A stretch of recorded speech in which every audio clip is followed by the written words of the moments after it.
MNC will have all the systems developed or in place.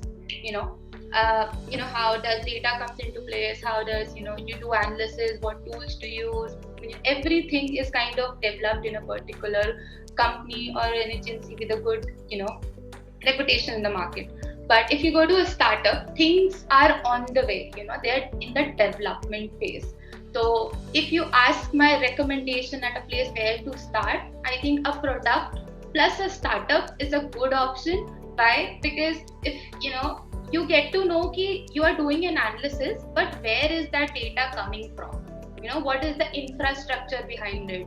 How does things process? How does a data, if you have an app or if you have a website, how does we capture data from those sources? How they flow into our system?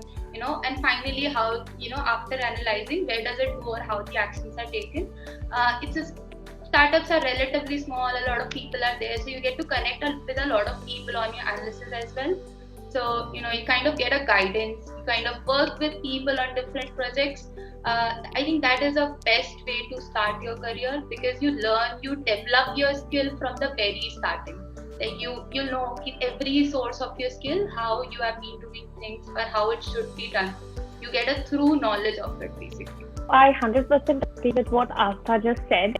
So if I were to give my advice on, if you should go with a product company or service-based company, I think it again translates to how you work in a startup or MNC, just like she said.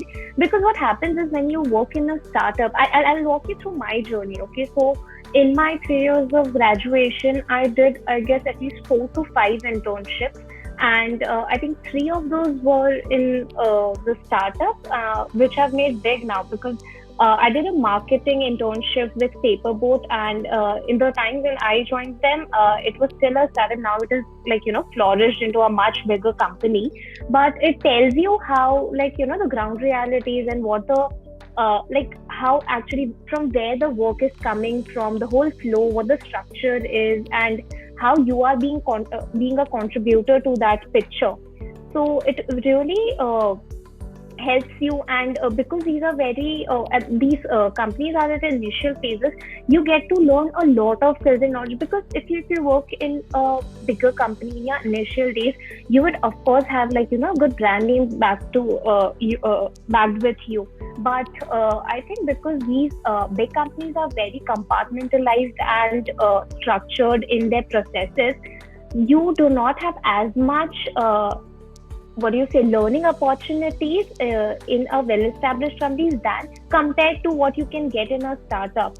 So my advice would be, definitely start with a smaller company with the role that excites you the most, because you will get immense learning opportunities. Because I've been working with Barclay for about 3 years now, and my client-facing work that are there is very much structured, because you have to maintain an image and everything. But when I worked with Gig India, it is again a startup, and I was a business development intern over there. I had to run campaigns through and through. I think TikTok had just come into Indian market at that time. And Gig India, basically, to give you a sort of gist about it, is a company who takes projects from these social media companies. And so because TikTok wanted to have disruptive growth and engagement from Indian user and its content, what Gig India used to do is it used to take projects from such companies and give outsource it to students with pocket money sort of a thing. You do a video and you get XY bucks. So it was like that. So over there, I was there to mark the deal over there and make sure the campaign runs through and through till from getting the deal till the end of the operations are all met. So I think that is the kind of exposure you get in a startup than in a multinational company.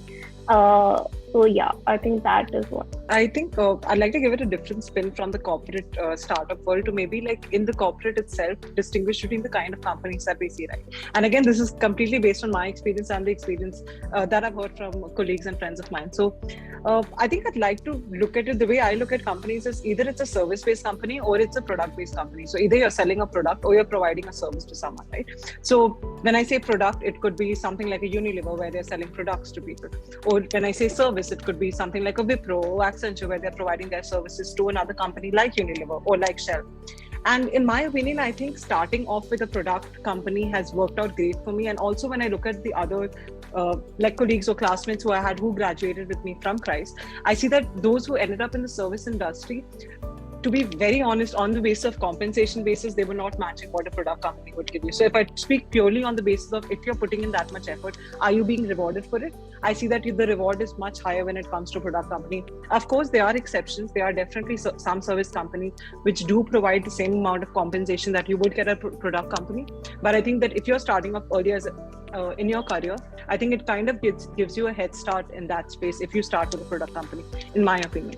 And I think it also teaches you a lot of things, like Palak was mentioning, there's a lot of structure that you see in a corporate environment, right? And I think that's something that is so important, especially if you're like 17, 18 years old. I started my career when I was 17. And I think it was just such a life-changing thing because all of a sudden you're in this environment wherein you have to come at a particular time, you have to dress a certain way, you have to speak a certain way. It just adds more structure to your life. I'm not saying that's the best way to go about it and that all of us should be robots. No, that's not at all what I'm saying. But what I'm saying is that just teaches you a lot of basics in your life, which is very crucial when you're just starting out very young. So I feel like corporate definitely adds a lot of structure. So if my recommendation would be, if you get a good opportunity in a corporate, definitely go for it. I think startups also have a very good set of learning. So if you do see a good environment and a good work culture in a startup, please go for it if that's something that would work for you. But from an overall service and product-based company, just reflect on what kind of a company you want to join. And also make sure that the amount of effort you're putting in, you're getting compensated for that. Because at the end of the day, you don't want to put in your time and energy for something that's not really giving you the lifestyle that you want to live.